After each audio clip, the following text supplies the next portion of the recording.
ಈ ಸಿದ್ದಯ್ಯ ಪುರಾಣಿಕರವರು ಒಂದು ಮಾತು ಹೇಳ್ತಾರೆ. ಒಂದು ಮಾತು ಏನು ಹೇಳ್ತಾರಂದ್ರೆ, ಕೃಷ್ಣನು ಊದಿದ ಕೊಳಲು ಎಲ್ಲಿ ಹೋಯಿತು ಅಂತ ಪ್ರಶ್ನೆ ಮಾಡ್ತಾರೆ ಅವರು. ಕೃಷ್ಣ ಊದಿದ ಕೊಳಲು ಎಲ್ಲಿ ಹೋಯಿತು? ರಾಮನ ಬಿಲ್ಲು ಬಾಣ ಎಲ್ಲಿ ಹೋಯಿತು? ರಾಮನ ಬಿಲ್ಲು ಎಲ್ಲಿ ಹೋಯಿತು? ಕೃಷ್ಣನು ಊದಿದ ಕೊಳಲು ಎಲ್ಲಿ ಹೋಯಿತು? ಬುದ್ಧನ ಭಿಕ್ಷೆ ಪಾತ್ರೆಯಲ್ಲಿ ಹೋಯಿತು?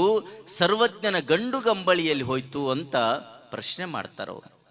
ರಾಮ ಊದಿದ ಹಿಡಿದ ಬಿಲ್ ಎಲ್ಲಿ ಹೋಯ್ತೋ ಗೊತ್ತಿಲ್ಲ, ಕೃಷ್ಣನು ಊದಿದ ಕೊಳಲು ಎಲ್ಲಿ ಐತೋ ಗೊತ್ತಿಲ್ಲ, ಏನು ಮ್ಯೂಸಿಯಂನಾಗ ಐತೋ ಎಲ್ಲಿ ಐತೋ ಗೊತ್ತಿಲ್ಲ. ಆದ್ರೆ ನಾನು ಅಂತೀನಿ, ಚನ್ನವೀರ ಶರಣರ ತಪಶಕ್ತಿ ಎಲ್ಲಿ ಹೋಯ್ತು ಅಂತ ಪ್ರಶ್ನೆ ನಿಮ್ಮಲ್ಲಿ ಬಂದ್ರೆ ನೀವೇನು ಅನ್ಕೋಬಾರ್ದು. ಆ ಚನ್ನವೀರ ಶರಣರ ತಪಶಕ್ತಿ ಎಲ್ಲಿಯೂ ಹೋಗಿಲ್ಲ, ಮತ್ತೆ ಶಾಂತವೀರ ಶರಣರ ಮುಖಾಂತರ ನಮ್ಮ ನಾಡಿಗೆ ಸಿಕ್ಕಿದೆ ಅನ್ನುವಂಥ ಖುಷಿಯೊಳಗ ನೀವೆಲ್ಲ ಅಜ್ಜನ ಜಾತ್ರೆಯನ್ನು ಮಾಡಿ ಅನ್ನುವಂಥ ಮಾತುಗಳನ್ನು ಹೇಳ್ತಾ, ನೀವೆಲ್ಲರೂ ಒಂದು ನೆನಪಿಟ್ಕೊಂಡ್ಬಿಡ್ರಿ. ಶ್ರೀಮಠದ ಸಮಸ್ತ ಸದ್ಭಕ್ತರಿಗೆ ಒಂದೇ ಮಾತು ಹೇಳ್ಬಿಡ್ತೀನಿ ನಾನು. ಅಜ್ಜವರು ಬಹಳ ಉದಾರಿಗಳಿದ್ದಾರೆ, ಮಾತೃ ಸ್ವರೂಪಿಗಳಿದ್ದಾರೆ. ಎಲ್ಲ ವಿದ್ಯಾರ್ಥಿಗಳಿಗೆ, ಅನಾಥ ಮಕ್ಕಳಿಗೆ ಒಟ್ಟಾರೆ ಶಿಕ್ಷಣಕ್ಕೆ ಹೆಚ್ಚು ಆಶ್ರಯವನ್ನು ಕೊಡ್ತಾ ಇದ್ದಾರೆ. ಅನ್ನ, ಅರಿವು, ಆಶ್ರಯ, ಈ ಮೂರಕ್ಕೂ ಸಹಿತ ಮುಗಿಲಾದ ಮಠ ಅಂದ್ರೆ ಅದು ನಮ್ಮ ಚಿಕ್ಕೇನಕೊಪ್ಪದ ಚನ್ನವೀರ ಶರಣರ ತಪಶಕ್ತಿಯಿಂದ ನಿರ್ಮಾಣವಾಗಿರುವಂಥ ಬಳಗಾನೂರಿನ ಶ್ರೀಮಠ. ಈ ಮೂರಕ್ಕೂ ಹೆಸರುವಾಸಿ ಅನ್ನೋದನ್ನು ನೀವು ತಿಳ್ಕೊಳ್ರಿ. ಒಂದು ಮಾತು ಹೇಳ್ಬಿಡ್ತೀನಿ, ನೀವೆಲ್ಲ ಗಮನದಲ್ಲಿ ಇಟ್ಕೊಳ್ರಿ. ಒಬ್ಬ ಹುಡುಗಿದ್ದ, ನಾನು ಹೇಳ್ತಿರ್ತೀನಿ ಎಲ್ಲ ಕಡೆ. ಒಬ್ಬ ಹುಡುಗಿದ್ದ, ಆ ಹುಡುಗ ಅವರ ಭಾಗದಲ್ಲಿ ಒಬ್ಬ ಸುಂದರವಾದ ಸತ್ಯವನ್ನು ಹೇಳುವಂತ ಜ್ಯೋತಿಷ್ಗಾರ ಇದ್ದ. ಇದನ್ನು ಸ್ವಲ್ಪ ಲಕ್ಷ್ಯ ಕೊಟ್ಟು ಕೇಳಿಬಿಡ್ರಿ. ಜ್ಯೋತಿಷ್ಗಾರ ಎಲ್ಲದನ್ನು ಕರೆ ಹೇಳ್ತಿದ್ದವ, ಒಂದು ಸುಳ್ಳು ಹೇಳ್ತಿದ್ದಿಲ್ಲ. ಆದ್ರೂ ಕೆಲವಿಷ್ಟು ಮಂದಿ ನಂಬುತ್ತಿದ್ರು, ಕೆಲವಿಷ್ಟು ಮಂದಿ ನಂಬುತ್ತಿದ್ದಿಲ್ಲ. ಇನ್ನು ಕೆಲವಿಷ್ಟು ಮಂದಿ ಅವ್ರನ್ನ ಪರೀಕ್ಷೆ ಮಾಡಬೇಕು ಅಂತ ಕಾಯ್ತಿರ್ತಾರೆ.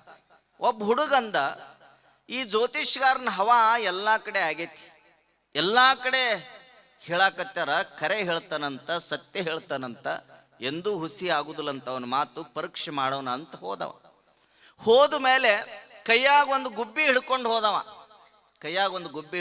ಹೋದ.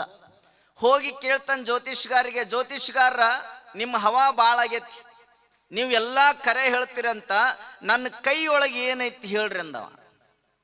ಇಲ್ಲ, 25% ಮಾತ್ರ ಒಪ್ಪಿನಿ, ಇನ್ನೂ 75% ಬಾಕಿ ಐತಿ.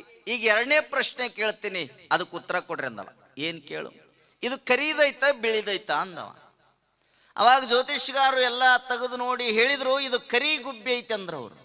ಹುಡುಗ ಕರೆ ಹೇಳಿದ್ರಲ್ಲ, 50% ಓಕೆ ಅಂದವ, ಇನ್ನೂ 50% ಐತಲ್ಲ. ಅವ ಅಂದ, ಈಗ ನಾನು 50% ಓಕೆ ಅಂದೇನ್ರಿ, ಇನ್ನೂ 50% ಅದ. ಈ 50% ಪೂರ್ಣ ಆಗ್ಬೇಕು, 100 ಆಗ್ಬೇಕಂದ್ರೆ ಕೊನೆ ಪ್ರಶ್ನೆ ಐತಿ, ಇದಕ್ಕೆ ಉತ್ತರ ಕೊಟ್ರಿ ಅಂದ್ರೆ ನಾನು ನಿಮ್ಮನ್ನ ನಂಬುತ್ತೀನಿ ಅಂದವ. ಜ್ಯೋತಿಷ್ಗಾರಂದ, 2 ಪ್ರಶ್ನೆಗೆ ಉತ್ತರ ಕೊಟ್ಟೇನೆ ಅಂದ್ರೆ 3ನೇದು ಏನು ದೊಡ್ಡಾಗತ್ತಗೋ, ಎಲ್ಲ ತಿಳಿದಾವದಿನ ಅಂದ. ಕೇಳಿದ ಹುಡುಗ, ಈ ಗುಬ್ಬಿ ಬದುಕೈತೆ ಸತ್ತೈತೆ ಅಂದವ. ಜ್ಯೋತಿಷ್ಗಾರಿಗೆ ನೀರ ಇಳಿದ್ಬಿಟ್ಟ.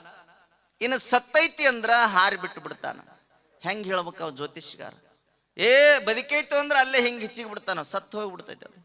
ಇಲ್ಲೋ ಅದು ಸತ್ತೈತೆ ಅಂದ್ರೆ ಹಿಂಗ ಹಾರಿ ಬಿಡ್ತಾನ.